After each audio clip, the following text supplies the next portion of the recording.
Welcome everyone to today's webinar. I am Mackenzie Bean with Becker's Hospital Review. We will begin today's webinar with a presentation and we'll have time at the end of the hour for a question and answer session. You can submit any questions you have throughout the webinar by typing them into your control panel in the space labeled Enter a Question for Staff and clicking Send. We are looking forward to hearing your questions. Today's session is being recorded and will be available after the event. In about a week following the webinar, the CEDAR team will be sending all registrants a copy of the presentation to the email you used to register.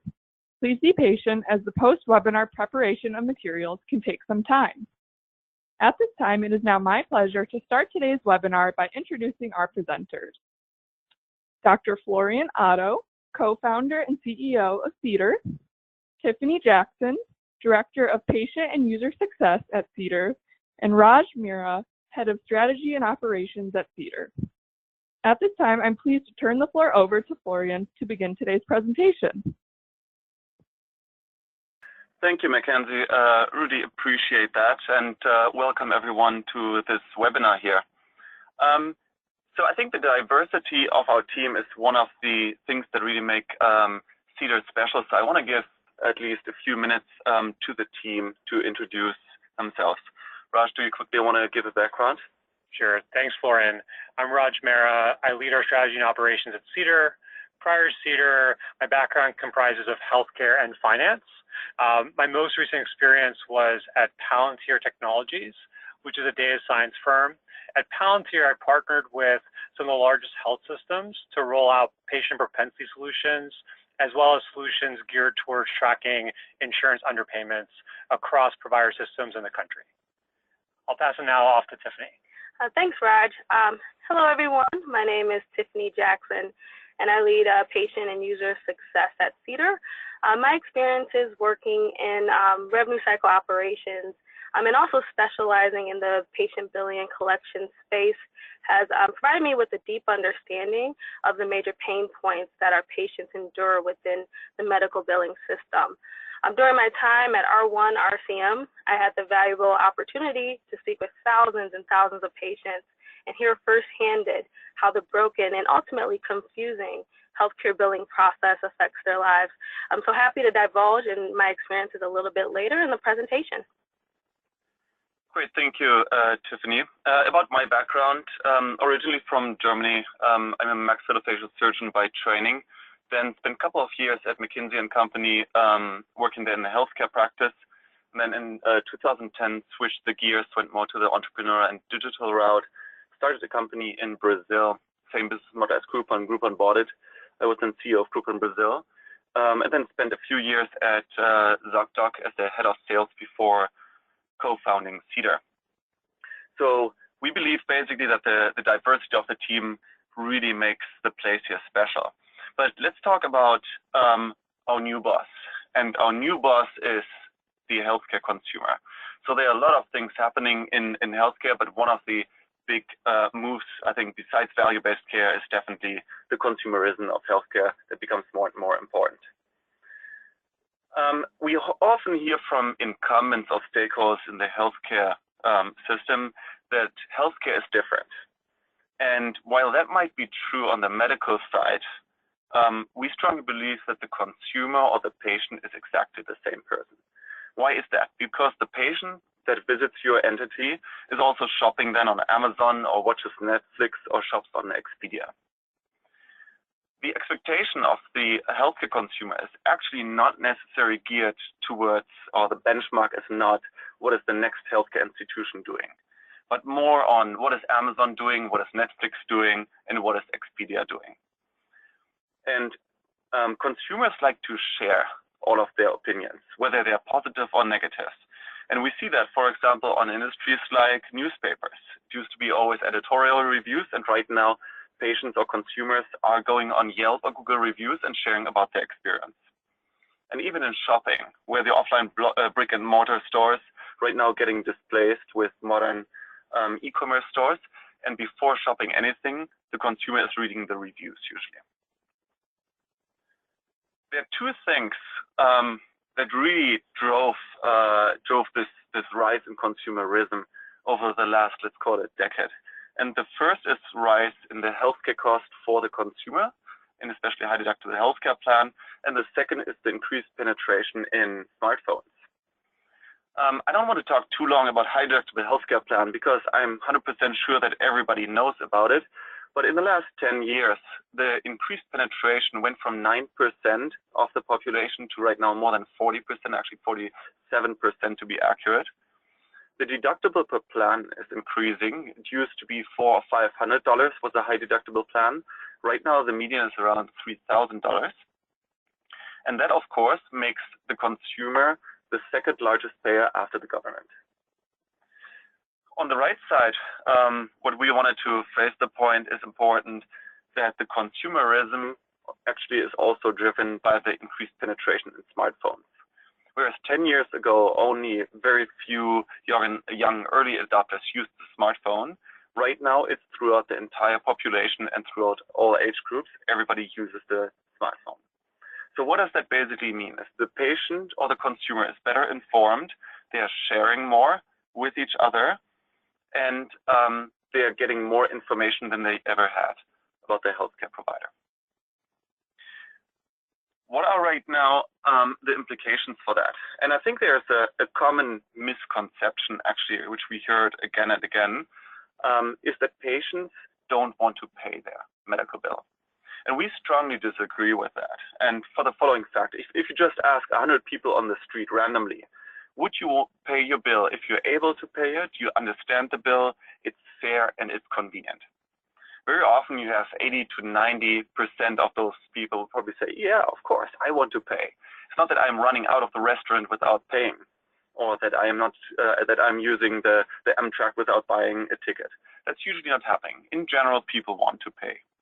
The interesting piece is that only 30 to 40% is really paying the bill. So what is the gap between 30 and 40% that pays and 80 or 90% that wants to pay? Is more of a system problem that we make it extremely difficult for the consumer to understand and to pay the bill. So long story short, what is right now then the implication? There are actually 50 million people in the US that have a bad credit score because of medical debt, and half of them have otherwise a clean credit score. And the median outstanding balance is $200. So what does that mean?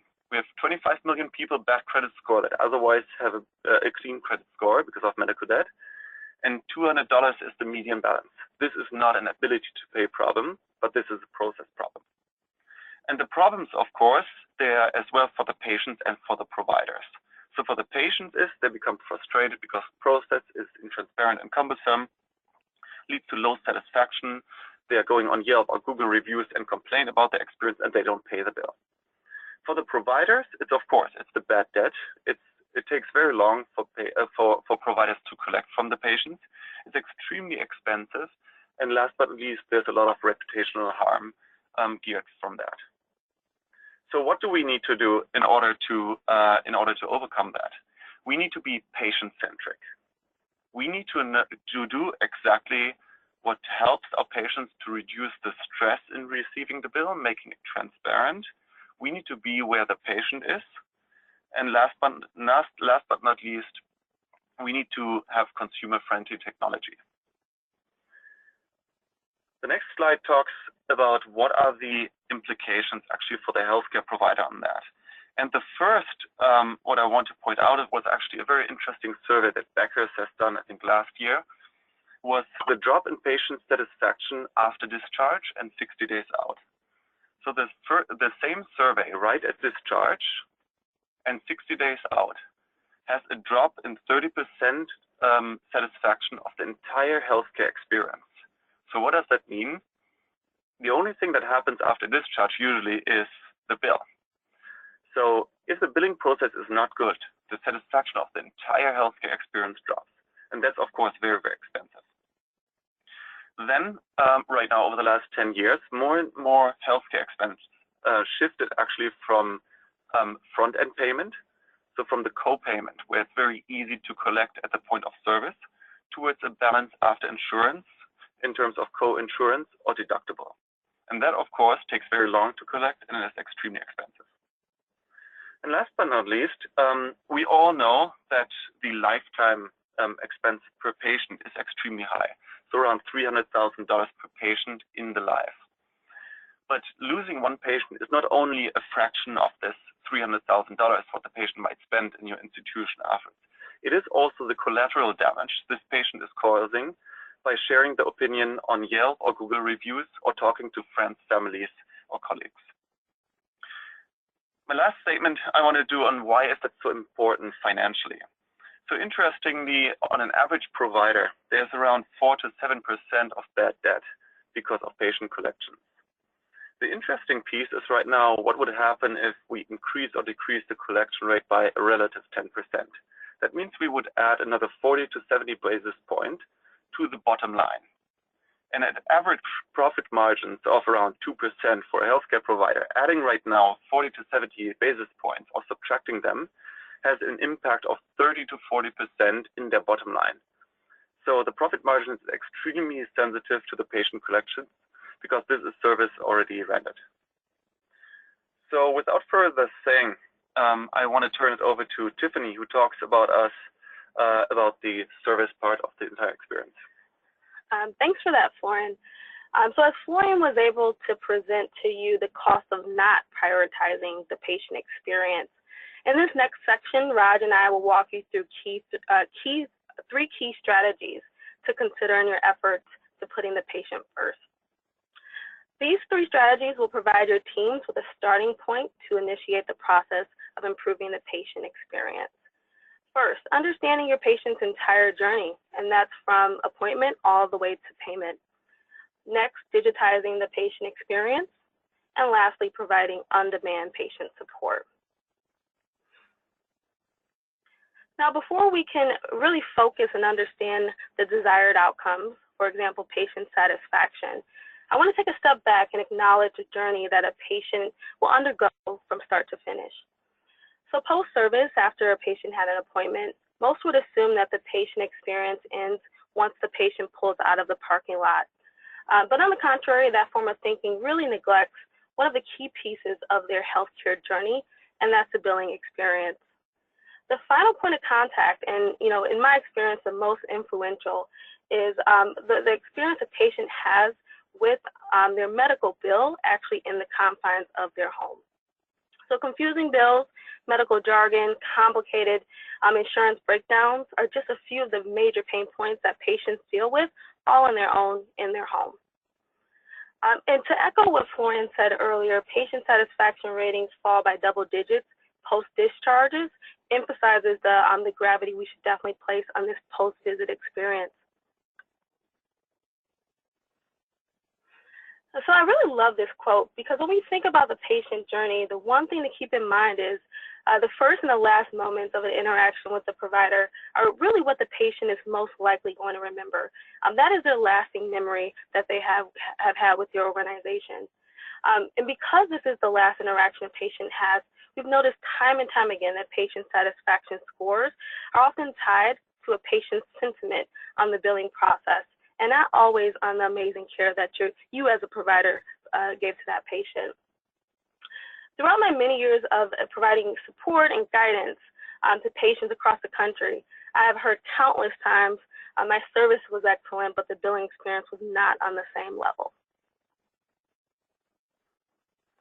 But on the upside, if you really think about it, if the billing place is a billing process, a place where providers can risk reputational harm, it is also a place where you have the opportunity to make a lasting impression. I've experienced time and time again, patients tell me ultimately they really want to pay their bill, especially when the level of care they receive is exceptional, but they also want a billing and payment option that's easy and simple for them to use. Also, when we're thinking of building out your consumer base and also your reputation, patients satisfied with their medical billing experience are typically 5 times more likely to recommend the provider responsible for their care and also twice as likely to pay their bill in full. So ultimately, I want to leave you with the following takeaways. Get inside the head of your patients and understand their point of view. This can also be accomplished by understanding yourself as a consumer. What are your expectations in the industry? How do you define and also demand convenience? Examine the various touch points a patient encounters within your organization, whether that's from scheduling to registration, point of service, billing, and also support. Where can you optimize to create a seamless experience for your patient from the appointment to the payment? And once this is accomplished, deliberate with your internal teams to create a plan and how you can accomplish accomplish each opportunity for the patient. So with that, I'm actually going to pass it over to Raj to take you through the strategies on how to digitize and personalize the patient experience. Thanks, Tiffany. We find that today, the current billing process for most patients, as Florian previously mentioned, comes with a lot of friction. It's a lot of paper bills, legacy payment portals that are difficult to register for and log into, and long wait times with call centers. The lack of technology and the self-service features cause many patients to become frustrated with the process. In fact, we found that around 60% of patients find their hospital bill and process confusing. Some of the reasons for this include currently most patients are receiving a bill for every encounter at a health system, even if it's the same facility or same system. And this becomes very complicated for them to track. On top of that, the billing that they do receive when they receive the invoices has a lot of jargon that isn't common for most patients. So for example, CPT codes and terms like venopuncture for most patients are foreign. And it's tough to tie that into the procedures that they had, such as blood draw. We find that our own clients are having difficulty with their own billing processes. For example, a COO of one of the health systems we work with expressed to us that she had 3 kids, and for every single bill she had across the kids, she had to register for each child separately on their portal and pay per child versus having a setup where she could kind of do family billing and pay across children. So these are problems that we've seen across the board. And what they do, as Florian and Tiffany both mentioned, they result in unpaid balances and then patients who end up causing friction because of collection calls and credit score impact.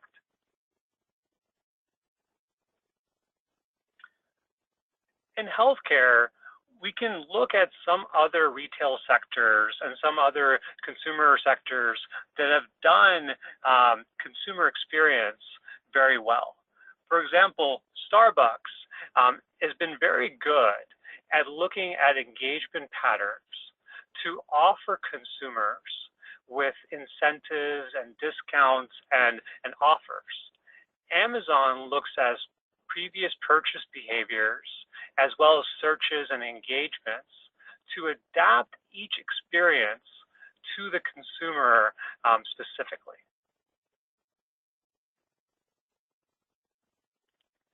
In healthcare, we can do something similar.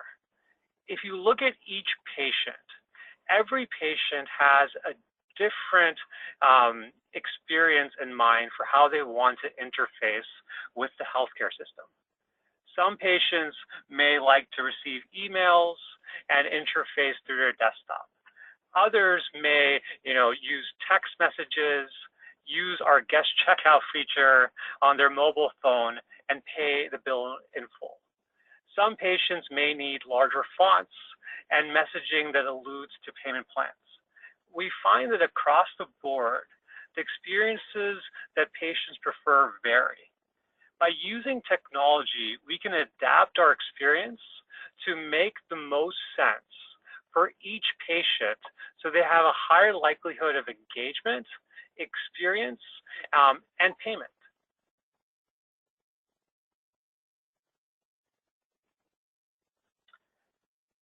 In fact, when you look at a process with technology like Cedar, we've found that the payment rate for patients was 77% relative to patients who are going through a traditional paper process.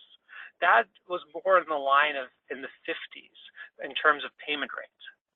In addition, the time to collect for patients that were going through the paper process was quite long. It took 120 days because most interactions were 4 paper mailers.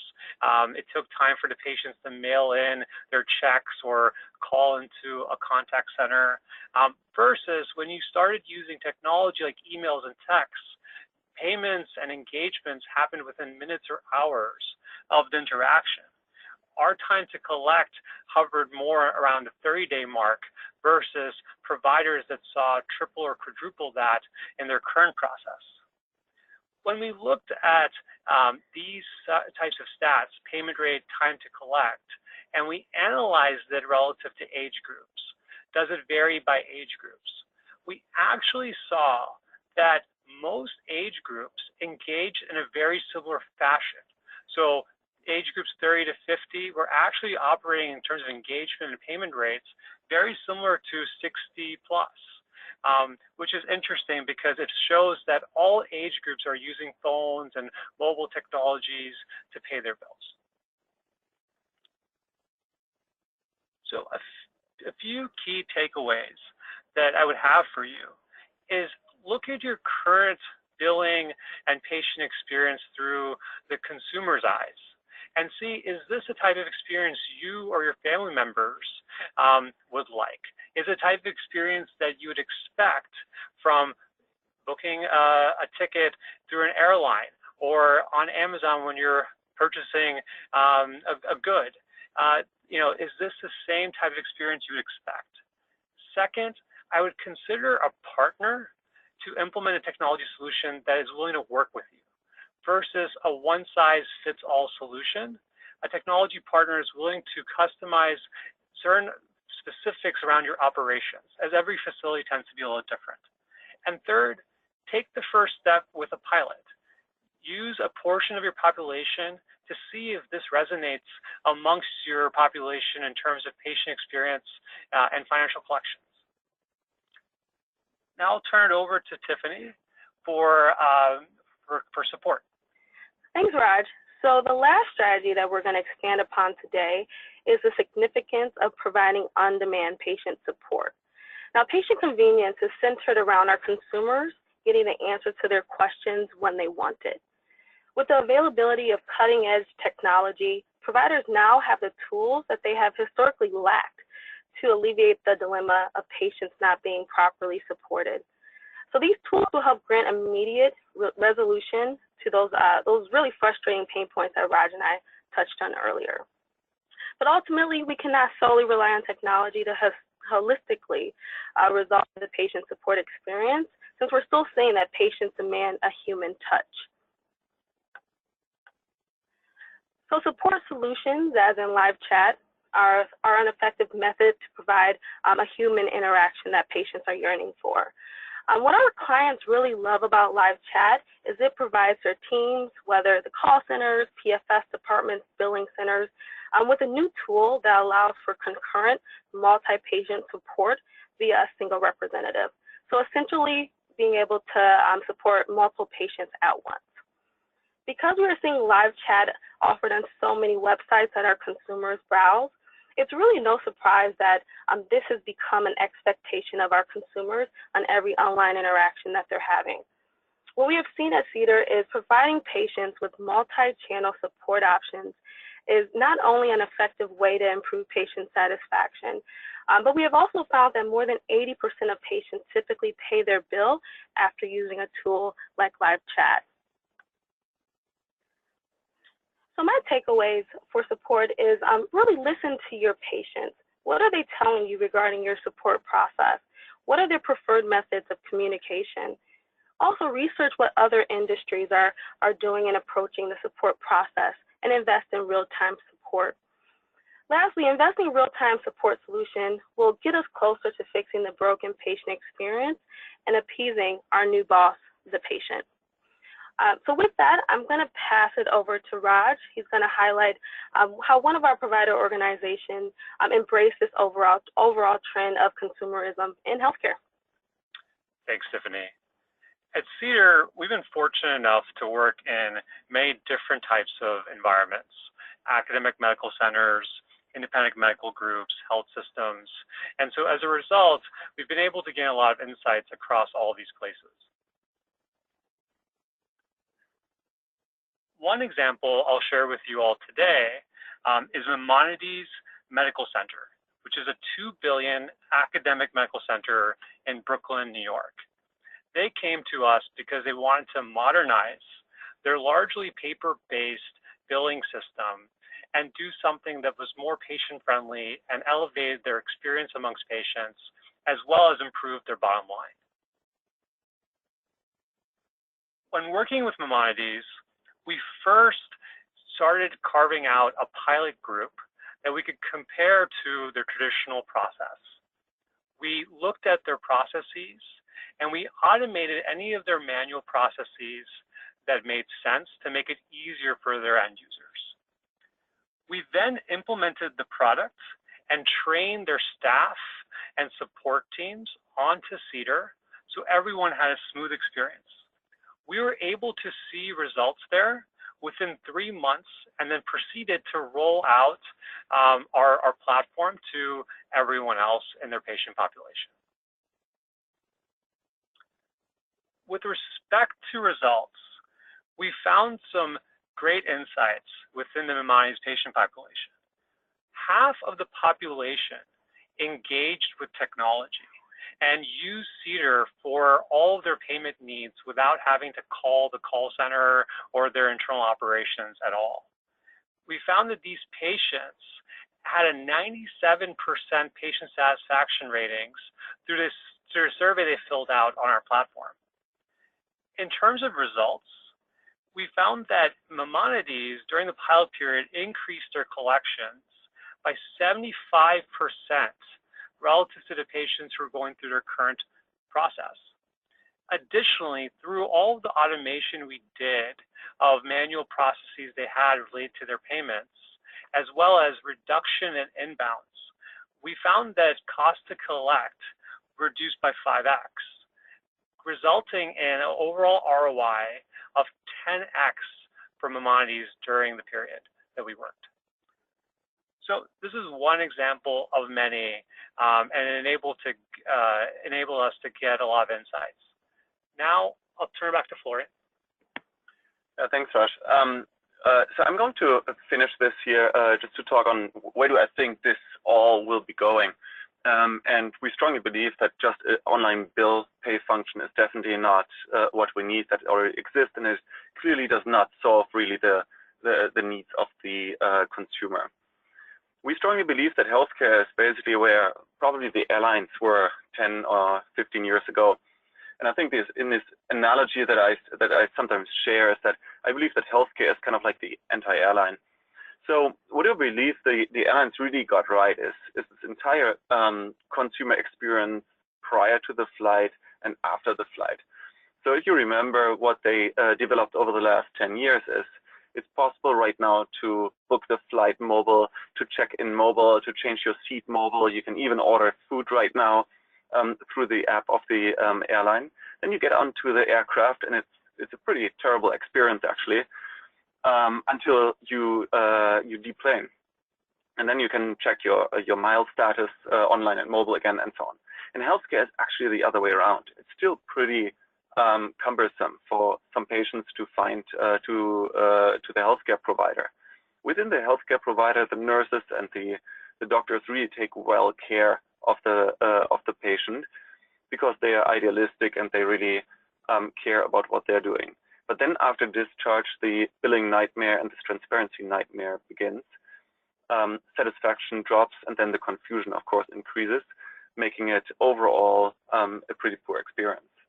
So we definitely want to get healthcare where the airlines are right now on the consumer engagement and take it from there. So with that in mind, I wanted to hand it over back to Mackenzie to ask a few of those questions. I already see some of them popping up in the chat. Wonderful. Thank you, Florian, Tiffany, and Raj for such a fantastic presentation. We'll now go ahead and begin today's question and answer session. Please submit any questions you have by typing them into your control panel in the space labeled Enter a Question for Staff and clicking Send. We'll try to get through as many questions as we have time for. It looks like one audience member wants to know, what do you think is the main reason that healthcare organizations haven't focused on the end-to-end patient experience prior to now? And a follow-up, what is the biggest challenge that they will have to overcome to implement technology that helps drive improvement in this space? Yeah, I might take that one. It's a really interesting question, actually, because I think the first statement what I really want to make is that that healthcare has a lot of technology. And if you just go to the operating room, it looks fantastic there. There are a lot of robots going on and so on. There's a lot of technology also on the enterprise system side. So I think 10 years ago, this big wave came on EMRs and having a good, at least, data platform. And all of those technologies, I think, making improvements as well. What still did not work out at all is this consumer engagement. And just to check on Yelp or Google reviews, it is still definitely not solved. The question is, why is that the case? I mean, who can solve those problems? It's, of course, the healthcare providers on themselves. It doesn't make much sense because usually development of these platforms is pretty expensive. It's highly engineering heavy. So healthcare organizations are not the best to solve it on their own. Current healthcare IT companies, they're usually B2B platforms. They're good on the enterprise technology, but not on the engagement with the consumers. So it's kind of similar on why IBM, for example, or Oracle didn't go into social networking. Understanding consumer is a very different talent and a different mind for the IT company. And then, of course, it could be legacy vendors that make this leap to the consumer industry, like early out vendors or collection agencies. They're usually more process organizations rather than innovation companies. So basically, to bring that to one point, I think a lot of healthcare systems right now really suffering because the options that are on the table, they are not really good. Wonderful. Thank you for elaborating on that, Florian. The next question is around the hype surrounding machine learning, and the audience member writes, what impact is machine learning really having in healthcare, and what are the capabilities that are driving the biggest changes for patient experience? Great. Mackenzie, I'll take that. This is Raj. So machine learning is a very real advancement that many organizations across the country are talking about, but very few are actually being able to utilize. Similar to my examples before, machine learning is really useful, and data science in general is useful in order to learn about the different consumer behaviors across the patient population. That in turn enables us to better engage and customize our communications in a way that resonates best with the population at hand. So some of my examples before was, should this patient receive a payment plan? Should the message be customized? The cadence, the time of day, day of week, they're all variables that can be learned by machine learning algorithms to impact the communications that best suit a certain audience. We find that a lot of organizations aren't able to do this today. At Cedar, we've built an engineering and data science team from places like Bridgewater, the world's largest hedge fund, Google, and other places that have done this very, very well in order to build that capacity internally so we could actually do this for our providers. Wonderful. Thank you so much for elaborating on that, Raj. And just a reminder, if you would like to pose a question to our presenters, feel free to do so in the Enter a Question for Staff box and click Send. The next audience member wants to know, what does the implementation process look like for a platform like Cedar? Yeah, I can take that one. So at Cedar, we really pride ourselves on a seamless implementation process. So here we have a team of implementation specialists that will partner with your internal teams to ultimately create a successful integration with whatever EMR system that you're currently using. And this can all take place typically within a matter of a couple weeks.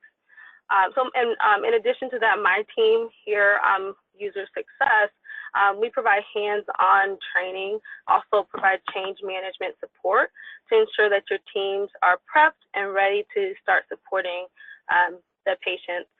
Lastly, I just want to add, we also have a patient support option for our providers, our clients who don't really have the capacity to provide patient support, through phone calls, live chat, email, and things of that nature. Great, I think that's so helpful for our audience to know, so thank you, Tiffany.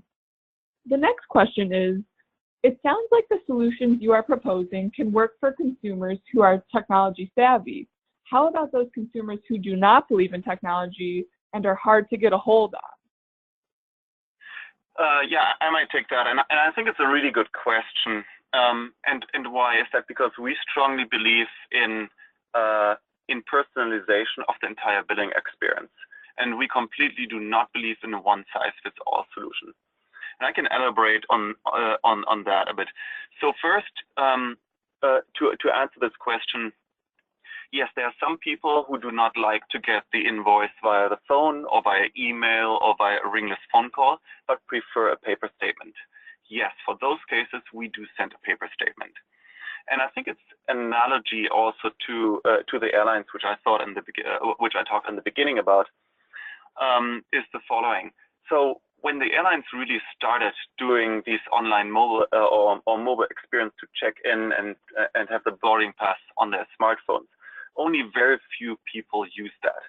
But then over the time, more and more people got comfortable with this and said this is basically the status quo, and we should do the digital usage everywhere.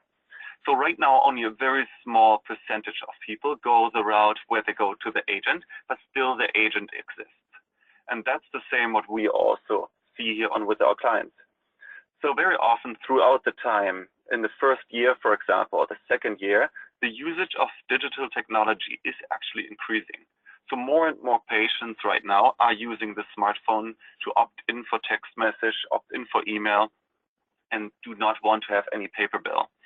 So our belief is that in 5 years' time, there will be very few consumers really wanting to have the paper invoice at their desk.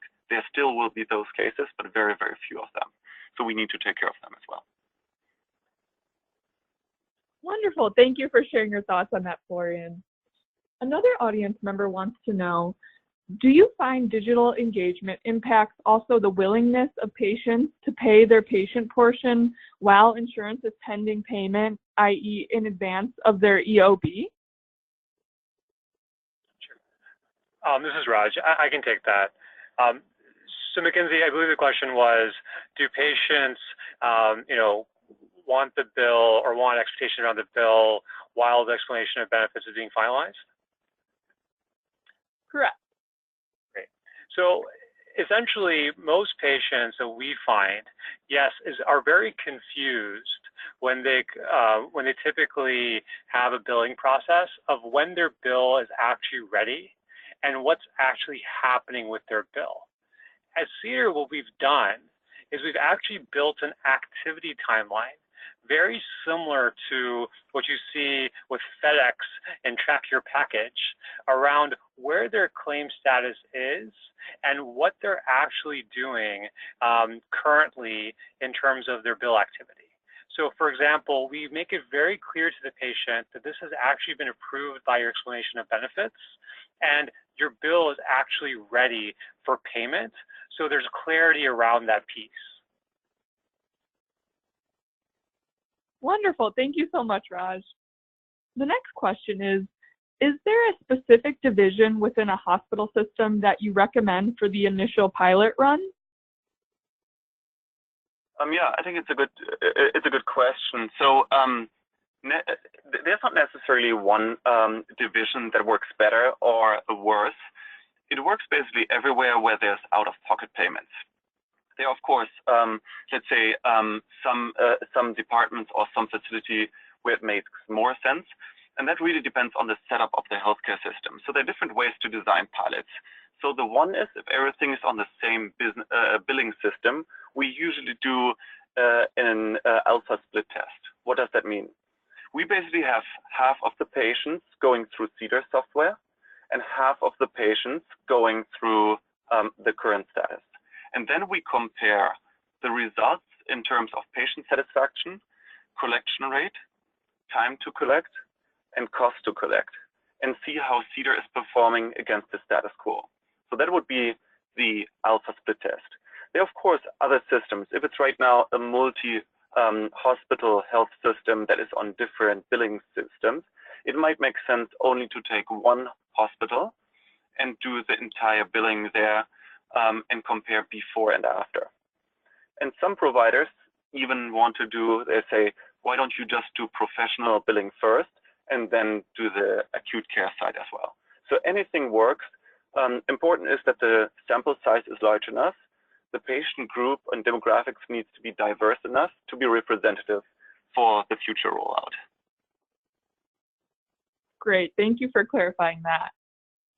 Another audience member is asking, I've heard of some facilities that provide discounts for paying at time of service or paying sooner rather than later. Have you seen the implementation of financial incentives for patients paying sooner? Hey, Mackenzie, this is Raj. I'll take this one. Yeah, so we actually find that a lot of our clients are offering self-pay discounts if patients call in and express difficulty with payment. We've actually found that you can use these same self-pay discounts that are offered by many call centers throughout the country through technology. You can look at different interactions of patients. So, for example, if a patient is, has a household income based on zip code analysis that is $20,000 and they have a $5,000 bill and you don't have insurance on file, but they're logging in trying to make attempts, that might be a patient that we electronically, through our data science engine and our machine learning algorithms, offer a discount to in line with the provider's policies already. Wonderful, that's helpful to know. Thanks, Raj. Another audience member asks the following question. Have you thought about creating a third-party product for patients to manage their medical bills that syncs with various providers such as Mint.com does with banking and credit card billing, rather than implementing the system with the provider? Yeah, that's of course a great question, very inspirational product. So first of all, I would love to talk more about that because we have the idea of doing it. Currently, we do not do this, and there are a couple of reasons for that. In order to get basically all the electronic versions of the invoices from separate providers, because of HIPAA and because of privacy and because of contracting law, we will need to have commercial agreements with those providers. So we can only, like a wallet, like a Mint.com, do that for providers that are currently contracting with Cedar. However, there are, of course, a lot of cases where that happens with different business entities for the same visit. So we strongly believe the most important is for the patient to get one statement for an episode of care and not for one business entity. So what does that mean? If you go to the healthcare system, it makes no sense to get one separate invoice for the professional fee. You get one from the imaging center, one for the facility, and maybe one for the lab. That makes no sense for the patient. And then, of course, usually they are sorted by either CPT code or a DRG code. So that's not very a good way to communicate with the patient. In that case, if we contract with all of these separate entities, we actually do consolidate them, and the patient can see that as one consolidated statement, and see, as Raj said, this the FedEx Track Your Package. We have the Track Your Bill function, where the patients at least don't lose control over this episode of care. Wonderful. Thanks for elaborating on that. I think that's really interesting to hear. The next audience question is, you mentioned many facilities send encounter level statements instead of guarantor level. Do you have any ROI or experience for clients, such as increase in collections or reduced customer service calls for clients that switch to guarantor level statements? Hey, Mackenzie, it's Raj again. Yeah, I'm happy to take this one. So yeah, we find that because Cedar does have family guarantor level support, so we're able to unify a patient experience across their family if they're the guarantor. That does release like a lot of inbound questions that come into their contact centers and enables them to have a better experience overall. I haven't looked at the math specifically around the increase in collections just because of this, but I do think for the overall patient experience, it is much more positive. We've seen reviews across the board that elaborate around how it's much easier for these families to manage their bills. Awesome. Thanks again, Raj. Looks like this next question from an audience member is about how they're trying to bridge the gap between their central business offices and their patient access services. So it says, how do you bridge the gap between that and admitting teams in order for our patients to be prepared to pay the day of services, as opposed to the patient complaining upon arrival about not being aware or contacted about their liability prior to arrival. So basically, how do we bridge the gap to collect liability the day of services? Yeah, I can talk to that from a user perspective, and really what we see at Cedar. I think the biggest thing with this and trying to get around the whole surprise billing aspect of the experience is making sure the patient is aware of the liability at the time of service. So one thing we do at Cedar during the implementation, also user training, is not only are we meeting with the back-end teams, with the billing departments and PFS, but we're going to the patient access center, so where the patients are having registration, having those conversations around co-payments and payments and things of that nature, and we get them trained up on what patients can expect on the back end. So we work with the front desk registrars. We work with them to give them scripting of how you can inform the patient of, this is what's going to be coming on the back end. We also work with the marketing teams as well to really get some materials around really broadcasting this to the patient. So the moment that they come in for that service, they see what's coming down the line. They see that they may receive an email, they may receive a text message post-service. So there's really that seamless experience from the patient point of view. So just from an implementation perspective, we work with the entire organization and try to hit every point of that revenue cycle, ultimately to provide that better experience for the patient. Great, thank you for sharing that perspective. So before we go ahead and close out today's presentation, I just wanted to turn back to Florian, Tiffany, and Raj one more time to see if you all have any final thoughts that you'd like to share. No, I think we are good here on our side. We really enjoyed this conversation, and if there are any follow-up questions, feel free to send an email to partnerships@cedar.com, and we are very happy to follow up via email or via a phone call. Thanks so much, everybody, for joining. Thank you. Perfect. Thank you. And I want to thank Florian, Tiffany, and Raj for their excellent presentation, and Cedar for sponsoring today's webinar. Please enjoy the rest of your day, and we look forward to having you join us for future webinars.